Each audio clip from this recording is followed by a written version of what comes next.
Mi nombre ya no era el mismo en aquella nueva vida, me llamaban Valeria Montemayor. Tenía 31 años, y hacía apenas 6 meses mi realidad era muy distinta.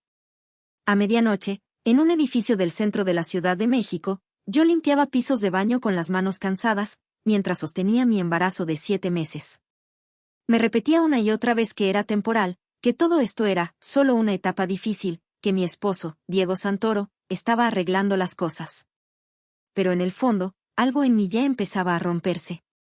Crecí en Veracruz, criada por mi abuelo, don Ernesto Montemayor, después de que mis padres murieran en un accidente en el mar cuando tenía 11 años. Él era un hombre de la vieja escuela, de esos que no hablan mucho, pero cuando hablan, pesa cada palabra. No era ostentoso. Usaba el mismo reloj viejo desde hacía décadas y manejaba una camioneta sencilla, aunque su fortuna era enorme. Había construido su propio imperio inmobiliario desde los años 70, sin deberle nada a nadie. Vivíamos en una casa antigua cerca del puerto, con paredes blancas, techos altos y un jardín donde el aroma a jazmín en primavera lo llenaba todo. Mi abuelo no era cariñoso en palabras, pero lo era en hechos. Nunca faltaba a mis eventos escolares, aunque tuviera dolor en las rodillas. Siempre sabía cómo me gustaba el café, sin preguntarme. Y nunca, jamás, me hizo sentir carga. Eso, lo entendí mucho después. Lo que no sabía, lo que cambió todo, es que mi abuelo había estado enviando discretamente 250,000 pesos mensuales a una cuenta a mi nombre desde el día que me casé. 3 años. 36 depósitos. Más de 9 millones de pesos. Y yo estaba limpiando oficinas de noche porque no alcanzaba ni para pagar la luz. Conocí a Diego Santoro en una inauguración de una galería en la colonia Roma. Era el tipo de hombre que entraba a un lugar y hacía que todo se sintiera más importante de lo que era. Elegante. Educado. Perfecto en cada gesto. Trabajaba en gestión de patrimonio privado y hablaba de sus clientes como si fueran personas extraordinarias. Se reía en los momentos exactos, decía las palabras correctas, demasiado correctas. A mi abuelo le cayó bien. Y eso fue suficiente para mí. Estuvimos saliendo 10 meses. Me pidió matrimonio frente al malecón donde tuvimos nuestra primera cita. Yo pensé que era romántico, ahora sé que era parte de su estrategia. Había señales. Pero yo elegí ignorarlas. La cuenta conjunta fue su idea. Más práctico, dijo. Yo manejo mejor los números, dijo. Y yo le creí. Dejé mi trabajo en administración cultural cuando me dijo que descansara un tiempo para adaptarme al matrimonio. Sonaba como un regalo, pero en realidad era otra cosa. Poco a poco, el dinero desaparecía. La despensa se hacía más pequeña. Su ropa más cara. Yo empezaba a contar cada peso incluso en los menús. Y él nunca parecía preocuparse. Cuando quedé embarazada, todo se intensificó. A los 6 meses, empecé a trabajar 2 turnos nocturnos limpiando oficinas en Insurgentes. Me decía a mí misma que era fuerza, que era independencia, pero en realidad era supervivencia. Diego lo sabía. Incluso me dijo que admiraba mi disciplina. Una noche me llevó un batido mientras me preparaba para salir a trabajar, me besó la frente y dijo que estaba orgulloso de mí. Mientras tanto, había 9 millones de pesos en una cuenta a su nombre. Su madre, doña Mercedes Santoro, empezó a aparecer más seguido en la casa desde el embarazo. Vivía a unos kilómetros y siempre llegaba sin avisar. Ella y Diego tenían una relación extraña, demasiado cercana, demasiado coordinada. Como si hablaran un lenguaje que yo no entendía. Opinaba de todo. La cocina. El cuarto del bebé. Mi forma de vivir. Siempre con una sonrisa que fingía ser ayuda. Y los paquetes comenzaron a llegar, todos los días. Marcas caras, cosas que yo jamás habría comprado. Todos dirigidos a Diego o a su madre. Cuando pregunté, él dijo que había cerrado un gran negocio con un cliente importante. Lo dijo sin emoción. Sin explicación. Como si no hiciera falta. Y yo, le creí otra vez.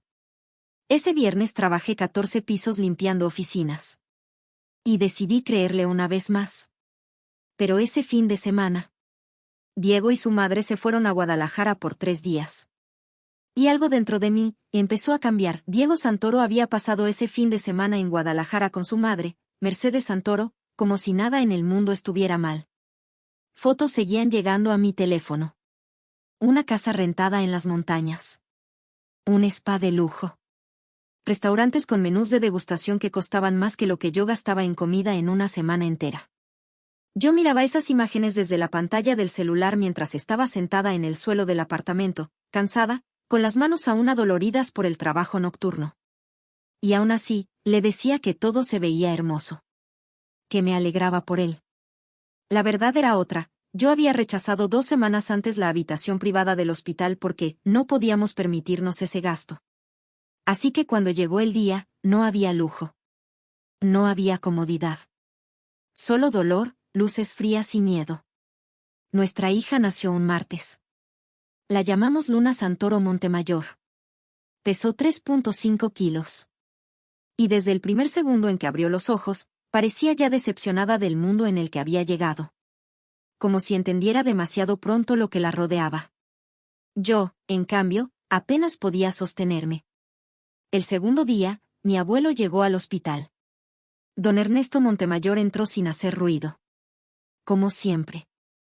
Tomó a Luna en brazos y no dijo nada durante varios minutos. Solo la miraba. Y por primera vez en toda mi vida, vi algo en el que nunca había visto, vulnerabilidad. Después de un largo silencio, no miró a la bebé. Me miró a mí. A mi rostro cansado. A mi ropa arrugada. A mis manos temblorosas. A la forma en que evitaba la mesa de cuentas del hospital. Se sentó con cuidado, como si su cuerpo recién recordara su edad. Y dijo: Valeria, ¿no era suficiente con 250,000 pesos al mes? Sentí que el aire se me iba. ¿Qué? Su voz era baja. Controlada. Pero pesada. El dinero. Lo he enviado cada mes desde el día de tu boda. Yo lo miré sin entender. Yo nunca vi nada de eso. El color se le fue del rostro. Un silencio absoluto cayó sobre la habitación. Luego tomó su teléfono con manos firmes, marcó un número y dijo solo 3 palabras. Traigan a Harriet. 40 minutos después, la puerta se abrió. Diego entró primero. Y detrás de él, Mercedes. Venían riendo. Llevaban bolsas de compras de lujo, papel de boutiques elegantes, como si vinieran de una tarde perfecta. Esa risa murió en el instante en que vieron el rostro de mi abuelo. Don Ernesto, dijo Mercedes, cambiando su tono de inmediato. Pero él no la miró. Sus ojos estaban clavados en Diego. Diego. Solo su nombre. Suficiente para que el aire se volviera pesado. Diego dejó las bolsas lentamente. Su sonrisa intentó mantenerse, pero ya estaba rota. Holt no sabía que venía. Mi abuelo dio un paso adelante. ¿Dónde está el dinero de mi nieta? Silencio. Ni Mercedes habló. Ni Diego. Solo el sonido del monitor del hospital. No entiendo, dijo Diego finalmente. Pero mi abuelo no subió la voz. La bajó aún más. Cada transferencia fue enviada a una cuenta conjunta. Designada para gastos del hogar. Una cuenta que tú administrabas junto con ella. Yo miré a Diego. Por primera vez, no me miró de regreso. Las cosas no eran tan simples, dijo él. El mercado, las inversiones. Y en ese momento, lo dije yo. Sin gritar. Sin control. Solo verdad. 2 años y medio. Mi voz temblaba. 250,000 pesos cada mes. Respiré hondo. Esos son más de 9 millones de pesos. El número quedó flotando en la habitación como algo físico. Yo trabajaba limpiando oficinas, Diego. 6 meses embarazada. Noches enteras fregando pisos. Rechacé la habitación del hospital porque creí que no había dinero. Mis manos temblaban sin control. ¿Y tú tenías todo eso? Diego me miró. Pero no había culpa. Había cálculo. Como si su mente estuviera reorganizando la realidad para salvarse. No entiendes lo que cuesta mantener nuestra posición, dijo él. Las relaciones, los clientes. ¿Nuestra posición? Lo interrumpí. Mercedes dio un paso adelante. Valeria, el trabajo de Diego requiere cierta imagen. Pero mi abuelo la cortó sin levantar la voz. Tu nombre aparece como usuaria autorizada de una tarjeta financiada con ese dinero. Silencio total. Y en ese silencio, algo dentro de mí cambió para siempre. Recomiendo el silencio, dijo el abogado con calma. La sala quedó completamente quieta. El aire era tan pesado que parecía imposible respirar. Don Ernesto Montemayor no volvió a hablar. Solo miró a Santiago Varela con una expresión que no era rabia, era algo peor. Definitiva. Final. Haz tus maletas, me dijo mi abuelo, sin elevar la voz. Tú y la bebé vienen conmigo esta noche. Luego añadió. Mis abogados se encargarán del resto. Esa noche, la casa de la familia Montemayor en la calle Legare Street olía igual que siempre. Madera antigua. Jazmín fresco. Y algo más profundo, algo que solo podía describir como permanencia. Mi antigua habitación seguía intacta. La misma colcha. La misma lámpara. El mismo árbol de roble afuera de la ventana que había escalado miles de veces de niña. Me senté en la orilla de la cama, con luna sobre mi pecho, y por primera vez entendí algo. No era solo cansancio. Era el peso de haber sobrevivido sin saber que estaba siendo destruida lentamente. A la mañana siguiente, mi abuelo me presentó a su abogada. Valeria Cruz. 63 años. Cabello plateado. Traje gris impecable. Mirada fría y precisa. Era el tipo de mujer que no perdía tiempo en emociones. Solo hechos. Se sentó frente a mí en la mesa del comedor con un folder tan grueso que parecía una sentencia. Cuéntame todo, dijo. Desde el principio. Sin adornos. Hablé durante 45 minutos. Cuando terminé, ella solo dijo. Bien. Abrió el folder. Lo que había dentro no era una investigación. Era una ejecución legal ya preparada. 3 años de transferencias bancarias. Cada depósito enviado desde la cuenta de mi abuelo a la cuenta conjunta. Y dentro de 48 a 72 horas, ese dinero era desviado en partes a una cuenta privada en Delaware. A nombre de Santiago Varela. Luego pasó la página. Una tercera cuenta. Islas Caimán. 1.4 millones de dólares movidos en 20 meses. No levanté la mirada. Ella siguió. Tarjetas de crédito adicionales. Y ahí estaba el nombre. Mercedes Varela. Acceso autorizado.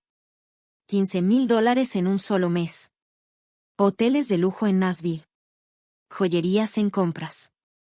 Un viaje a Bermudas. Fechas exactas, mientras yo estaba en mi segundo trimestre, agotada, diciendo que no podía viajar y quedándome sola en casa. Pero lo peor aún no había llegado. Valeria Cruz deslizó una hoja impresa hacia mí. Esto, dijo, es lo que hace todo lo demás innecesario. Era una transcripción. Grabación de un asistente inteligente en la cocina de Mercedes Varela. Automática. Sin edición. Las voces estaban ahí. Santiago. Ella nunca va a sospechar. Confía en nosotros completamente. Mercedes. Y si algo aparece, vendrá primero a mí. Santiago. Siempre lo hace. Leí el documento 2 veces. El mundo se me inclinó. ¿Estás bien? Preguntó la abogada. Sigue, respondí. Entonces me explicó todo. Fraude civil. Abuso financiero bajo estatuto doméstico en Carolina del Sur. La demanda se presentaría al día siguiente. Y a las 9 de la mañana, su oficina enviaría un comunicado a medios financieros. Levanté la mirada. ¿Por qué la prensa? Ella cerró el folder.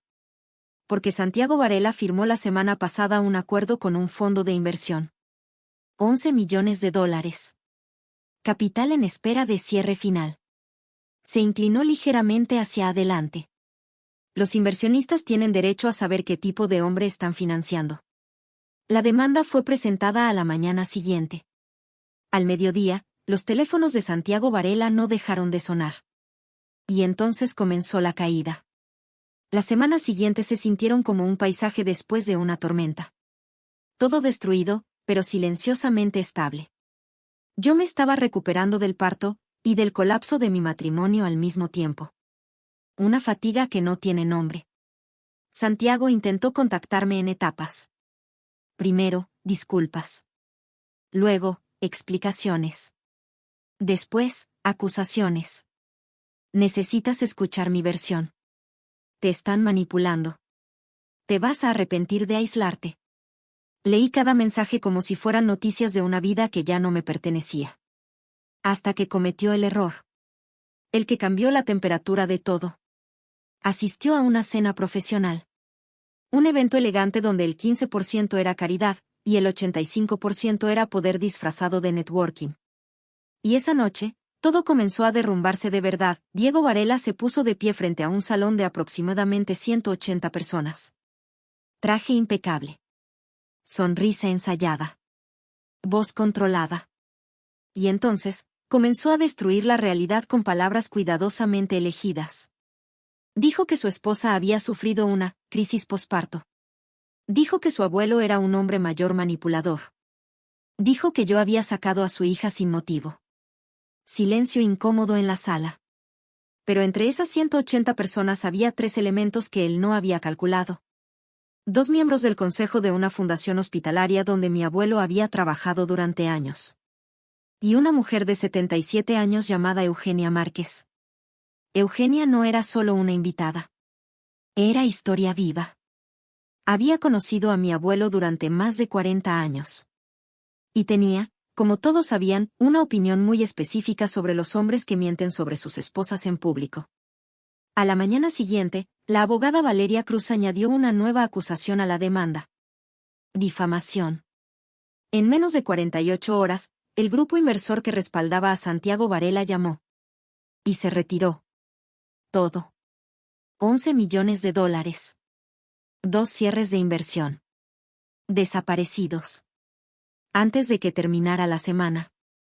La investigación federal sobre las cuentas offshore siguió su propio camino. Valeria la describió como lenta, pero inevitable. Como una maquinaria que ya había sido activada y no podía detenerse. 4 meses después, la firma de Santiago Varela colapsó. De 7 empleados. 5 renunciaron en las primeras 3 semanas. El resto simplemente desapareció del sistema financiero. 6 meses después de aquel día en que la verdad salió a la luz, yo firmé un contrato de renta. Una casa pequeña. A 3 calles de la casa de mi abuelo. 3 habitaciones. Un jardín sencillo. Una cocina donde la luz de la mañana entra y se queda el tiempo suficiente para hacerte creer que el día será bueno. Volví al trabajo. Medio tiempo. Reconstruyendo mi carrera en desarrollo de organizaciones sin fines de lucro. Ahora mi vida tenía horarios que me pertenecían. Luna tenía 6 meses. Ojos grises como los de su bisabuelo. Y una personalidad que ya estaba definiéndose. Si lo miraba fijamente lo suficiente, su bisabuelo intentaba hacerla reír hasta el ridículo. Y siempre funcionaba. Un sábado por la mañana, mi abuelo y yo estábamos sentados en el porche. Café frío en la baranda. El vecindario viviendo su vida normal. Pájaros, aspersores, un niño en bicicleta. Debí estructurarlo mejor desde el inicio, dijo él. Lo miré. Una cuenta directa a tu nombre. Sin intermediarios. Hizo una pausa. Te creí porque tú lo amabas. Luego añadió. Y usé tu juicio como sustituto del mío. Abuelo. Déjame terminar. Miraba la calle. Su voz era más baja de lo habitual. Me dije que el dinero era un regalo para tu matrimonio, no para ti específicamente. Que debía ser compartido. Así funcionan los matrimonios. Respiró hondo. Eran excusas para no mirar demasiado de cerca. Lo miré. Yo no sabía. Él asintió lentamente. Lo sé. Pausa. Y eso fue lo que permitió que todo esto funcionara. Nos quedamos en silencio largo rato. No pienso en Santiago todos los días. Hay semanas en las que ni siquiera aparece en mi mente. Y eso, se siente como una forma de libertad que no sabía que existía. La última vez que escuché su voz fue un mensaje de voz. 4 meses atrás.